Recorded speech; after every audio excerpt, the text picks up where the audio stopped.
Ah, voilà. Donc moi, j'ai présenté vite fait ça. Donc comme tu as dit, Sylvain, en 5 minutes, c'est chaud. Surtout Dependabot. Alors, je sais pas. Vas-y, installe-toi. Est-ce qu'il y a des gens qui ont déjà utilisé Dependabot hors le GitHub automatique qui se fait tout seul? D'accord, bien joué. On en a un. Bah, du coup, tu pourras m'aider à répondre aux questions ensuite. Mais du coup, c'est assez compliqué. Il y a de la doc, mais c'est tellement configurable que la doc est difficile à suivre. Et une fois qu'on a quelque chose qui marche, généralement, c'est bon, ça marche à peu près pour tous les package managers, il n'y a plus rien à changer. Donc, je vais présenter ça vite fait. Donc, déjà, j'ai commencé par présenter ce qu'est une CVE, parce qu'il y a plusieurs mois, j'ai déjà fait un talk sur les CVE, les gens ne savaient pas ce que c'était. Donc, qui sait ce qu'est une CVE? J'espère qu'il y a plus de mains que la dernière fois, parce que sinon, c'est que j'ai mal expliqué la dernière fois, alors qu'il y a plein de nouveaux et c'est super.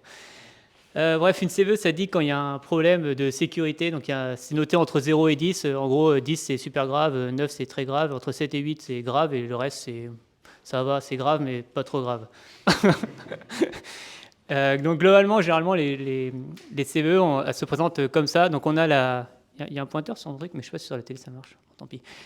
Mais on a, par exemple, le nom de la gemme. Donc, ici, c'est Puma. C'est une d'il y a 2 semaines. Donc, si vous ne l'avez pas vu, il faut que vous mettez à jour. C'est une d'il y a 2 semaines, et donc en gros, on voit les versions qui sont affectées et les versions qui ont le fixe, si jamais il y en a un. Ou sinon, en bas, on peut voir, il y a des workarounds des fois, en attendant de pouvoir avoir le fixe qui soit disponible pour tout le monde. Donc ça, c'est les CVE. Puis aussi, on a un numéro, là, j'ai mis à droite, qu'on voit de référence pour pouvoir le référencer plus tard. Donc en gros, nous, ce qu'on a chez nous, c'est qu'on utilise Bundler Audit. Donc je pense que parmi vous, il y en a pas mal qui l'utilisent aussi. Et Bundler Audit, toutes les semaines, il tourne, enfin tous les jours, il tourne et il nous dit, voilà, telle dépendance sur tel projet a un problème. Donc ça, c'était l'état d'origine qu'on avait. Tous les jours, on recevait ça. Et donc avant, qu'est-ce qu'on faisait? On faisait un ticket dans Jira. Pour chaque ticket, on faisait une PR pour bump la version qui n'allait pas. Pour chaque PR, il fallait faire une review, et puis après, il fallait refaire un déploiement, etc. Donc ça nous prenait vraiment énormément de temps. Donc maintenant, ce qu'on a fait, c'est qu'on a intégré Dependabot. Voilà, c'est dans Jenkins, mais bon, c'est un script Ruby, donc peu importe où vous le lancez. Donc on a intégré Dependabot, on lui dit la dépendance qu'on veut mettre à jour. Donc là, par exemple, c'était Puma, donc j'ai mis Puma.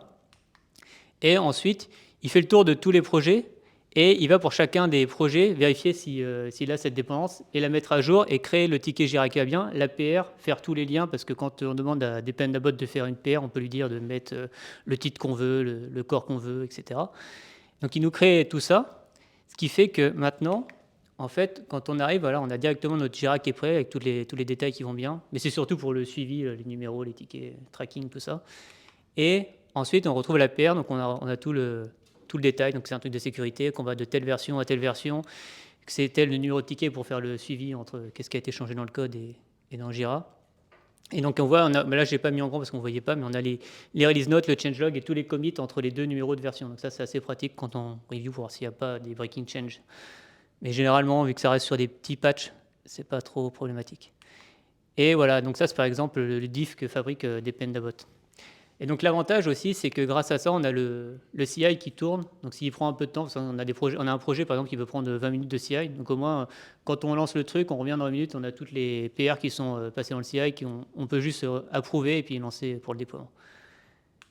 Voilà, et donc là, c'est un petit résumé. Donc peut-être tu me diras si j'ai fait des trucs mal, mais peut-être J'ai pas fait dans ce sens-là, moi. C'est pas moi qui dis à Dependabot de ouais, mettre à jour Puma, par exemple. ouais. C'est lui qui me prévient qu'il y a un truc et qui fait la PF, etc. Et moi, j'approuve la D'accord. PF. Bah, je répète, parce que du coup, tu disais que toi, parce que tu n'as pas le micro, ils n'entendent pas sinon sur le Twitch. Toi, tu disais que tu n'as pas fait comme ça. Parce que moi, c'est on demande et toi, c'est lui qui vient te prévenir. Un peu comme GitHub, il fait de base. Ouais. Mais du coup, là aussi, là, je l'ai fait comme ça parce que la partie importante, c'est que on voit là, il y a Dependabot Source, donc il va chercher le gemfile.log qu'on a sur nos projets dans GitLab. Ensuite, enfin c'est plutôt là, il se connecte à GitLab, il va chercher les fichiers sur gemfile.log, mais aussi on a des projets avec des JS, donc il fait les yarn.log. Et c'est là qu'il y a la différence avec GitHub, c'est que nous, on a mis Vulnerability Fetcher. Et en gros, c'est un code. Alors, j'ai mis le lien, je me suis basé sur ça, un peu modifié, qui va chercher soit dans Bundler Audit pour avoir la même source que notre check qui tourne tous les jours, soit dans la GitHub, il a une DB des CVE qui existent pour tous les projets, en tout cas s'ils sont renseignés dans le projet. Et donc en gros, ça va chercher là-dedans, ce qui fait que quand Dependabot il tourne, il ne nous met pas une upgrade de n'importe quel gem. Parce que sinon, ce qui est chiant sur GitHub, si vous avez des projets sur GitHub, c'est trop chiant. Tous les jours, il y a 10 PR Dependabot parce qu'il y a une gem qui a monté d'un mineur. Tous les jours, c'est comme ça. Donc là, au moins, ça nous les fait que sur les gemmes qui ont des CVE et ça nous enlève du taf. Et ensuite, on a Jira Creator aussi que j'ai créé, mais ça, c'est pas très dur. On prend l'API de Jira et on crée le ticket. Le plus dur, c'est d'éviter de créer des doublons. Donc, c'est pour ça que c'est important d'avoir le numéro de CVE. Donc, moi, ce que j'ai fait, c'est que j'ai mis nom de projet, titre de CVE et numéro de CVE, identifieur. Comme ça, on peut faire un search sur Jira et puis on évite de créer des doublons à l'infini. Mais en tout cas, la première fois que vous le lancez, sauf si vous êtes très très fort, vous allez peut-être avoir plein de doublons. Donc, pensez à les taguer avec un truc pour pouvoir faire mass delete. Et voilà, ensuite, ça fait l'update, la pull request, comme on a vu précédemment. Ensuite, donc là, petit retour d'expérience. C'est ce que je disais, filtrer les CVE, ça évite d'avoir à lancer des Pendabots tous les jours, d'avoir des tonnes de PR, de faire des tonnes de déploiements juste pour des mineurs qui ne nous intéressent pas forcément. Et même sur certains projets, par exemple Puma, on n'aimerait pas trop se mettre sur le dernier Puma dès qu'il sort, parce que généralement, il faut attendre le Puma plus 1 pour qu'il y ait le bug qui est fixé. Et donc ça, il faut éviter ça. Enfin, nous, on évite ça. On ne peut pas tout mettre à jour malheureusement parce qu'on a des projets par exemple qui ont des gemfiles qui sont un peu trop custom et donc dans ce cas-là, si on require un autre gemfile, non gemfile, il ne comprend plus rien, il ne sait plus quoi faire. Quand il y a des dépendances loquées, alors des fois il y a des gens quand ils font eux-mêmes les mises à jour à la main, s'amusent à loquer à mort les dépendances. Je n'ai jamais trop compris pourquoi, mais du coup ça bloque ce genre de scripts automatiques. Et ou alors quand on fork des gems, typiquement sur Puma on a un des projets où on l'a forké pour pouvoir faire des batch restart. Et donc là, il n'arrive pas à mettre à jour tout seul, donc forcément, c'est à nous d'aller mettre à jour. On a aussi des projets avec JRuby, donc il était un peu capricieux avec JRuby, parce que sur JRuby, par exemple, quand vous installez JSON ou Puma ou tous ces trucs-là, il y a des natives, des bouts de code natifs. Et donc en fait, si vous lancez des Pendabots avec Ruby, il va venir installer les gemmes en mode Ruby et pas en mode Java. Et donc ça, si vous essayez de démarrer le projet avec ça, ça va planter parce qu'il va dire je comprends rien, c'est du C, c'est du Java, enfin c'est du C pas Java, je comprends pas. Et donc en fait j'ai fait une PR, donc maintenant c'est dans Dependabot mais c'est caché dans une option comme toutes les options de Dependabot. Mais si vous voulez, il y a une option qui permet de dire avec quel Ruby lancer Dependabot au moment où on fait le truc, comme ça il le lance avec JRuby et il installe la gemme en version Java. Et voilà, et puis finalement ça nous a fait gagner énormément de temps. Par exemple là le Puma et Active Support là, qui ont eu une dépendance il y a 2 semaines. On l'a lancé et 75% du travail s'est fait automatiquement, rien à faire à part déployer. Et puis il nous reste que les trucs un peu capricieux à gérer à la main, mais ça nous fait déjà gagner pas mal de temps. Hop, voilà, c'est tout pour moi. J'ai pas fait 5 minutes, mais j'ai fait vite. Hein. Mais de toute façon, c'est difficile d'aller dans le détail, donc si vous avez des questions, soit vous me les posez, soit vous les posez à Stéphane, ou vous nous les posez sur le Slack ou ici, mais voilà, c'est assez marrant à faire. Et puis une fois que vous l'avez fait, il n'y a plus à y toucher. Voilà. Bon, s'il y a des questions, je les prends. On va commencer parce qu'elle a la main en premier. Le micro, ça sera mieux.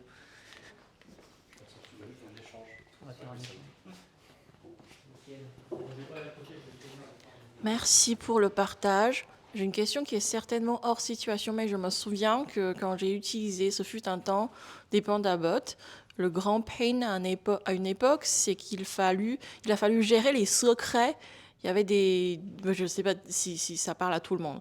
Je me souviens plus très clairement de comment ça s'est passé, mais il y avait des tokens qu'on a choisi de ne pas exposer à Dependabot parce que sinon, avec ce token, il a le droit à accéder à tout le projet, mais pour qu'il puisse faire des PA, il va falloir quand même qu'il ait un secret. Donc comment tu gères ça dans le cadre de ton projet? La différence du tien, je pense, c'est que là, il est self-hosté, donc il est hosté chez nous, donc le risque que les tokens s'envolent est, j'espère, moindre.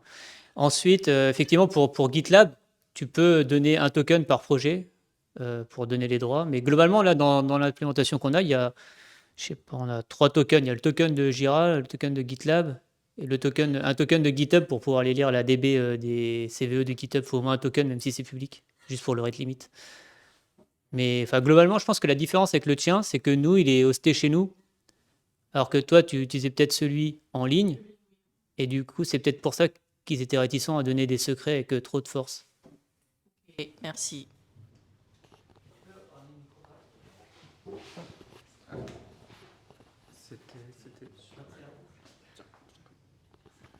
Oui, c'était juste pour savoir, les CVE, c'est quoi un peu la fréquence d'apparition? Enfin, parce que tu disais que ça t'avait fait gagner du temps et sous-entendu que tu avais beaucoup de CVE à gérer. C'est saisonnier, je pense, ces trucs-là. Genre, quand tu as un chercheur qui se dit, vas-y, je vais chercher des trucs, il t'en trouve un. Des fois, il te trouve la même vulnérabilité sur 10 projets, parce que c'est conceptuel, c'est le même problème. Même si ce n'est pas le même code, tu as le même problème qui est derrière. Donc souvent, il trouve sur 10 projets. L'année dernière, bon, c'est dans Java, mais je sais pas, dans Java, il y a la gemme pour le JSON, ça s'appelle Databind JSON ou un truc comme ça, ou Jackson Parser, bon, je sais plus, bref. Il y a une gemme où ils ont trouvé. Alors, la gemme, ça faisait 20 ans qu'elle était en 0.10, et je peux te dire qu'en 3 mois, ils ont trouvé 50 CVE et tous les jours, il fallait la mettre à jour, quoi. Donc, là, la fréquence, c'est difficile à dire, mais je sais pas, je saurais pas te dire. Installe Bundler Audit, tu le fais tourner tous les jours, et puis tu auras ta propre idée au bout d'un certain temps. Mais le mieux, c'est qu'il n'y en ait pas, quoi, forcément. Sur un projet en Rails 4.2, donc j'ai un peu peur d'installer ce genre d'outil, quoi. Non, faut pas avoir peur. Peut-être c'est pas le moment de l'automatiser, mais Ouais. tourner Toi, pour Ouais. t'avoir une idée. Puis, enfin, on va pas faire de la pub, mais il y a Rails LTS, si tu es en Rails 4.2, tu payes Rails LTS, il t'envoie les emails quand il y a des CVE sur la version de Rails que tu es en train d'utiliser, et il backport tout ce qui vient de 5, 6, 7. Comment? Ça fait 5 ans qu'il n'y a plus de fixe sur la 4.2. Donc si tu n'as pas Rails LTS, tu es obligé de passer au moins à Rails 6, je pense. Voilà. On va passer à la suite, alors s'il n'y a pas d'autres questions. Tu en as une, toi? Attends, faut le micro. Il est où? J'ai pas compris pourquoi le faire manuellement, puisque tu limites sur toutes les CVE, pourquoi tu vas dire mets à jour Puma? J'avais pas envie d'automatiser plus que ça. Enfin, en fait, il aurait fallu lancer Bundler Audit en même temps pour avoir la liste ou je sais pas trop. Et puis, pour l'instant, je l'ai pas fait, mais c'est possible. Si on va raisonner comme ça. C'est en termes d'investissement de temps, ça suffit largement. Après, il y a aussi le problème avec là, comme c'est en Ruby, on peut taper dans Bundler Audit, donc c'est pas très compliqué. On prend leur Git, on vérifie ce qu'il y a dedans, etc. Mais dès qu'on tape dans l'API de GitHub, enfin, c'est chiant, ça ralentit parce qu'il faut faire un call par gem. Tu vois, après, ça tourne en fond, mais bon, c'est quand même chiant d'attendre. Donc pour l'instant, c'est largement comme ça. On met le nom de la dépendance, ça met à jour. C'est plus rapide, quoi. Puis il faut voir l'investissement du temps pour automatiser à 100% un truc qui n'a pas forcément besoin. C'est-à-dire, si on gagne 1 heure, enfin non, comment dire, le peu de temps qu'il nous fait gagner, si on passe 6 mois à l'automatiser à 100%, c'est pas très rentable. D'autres questions? Non, on a fait le tour.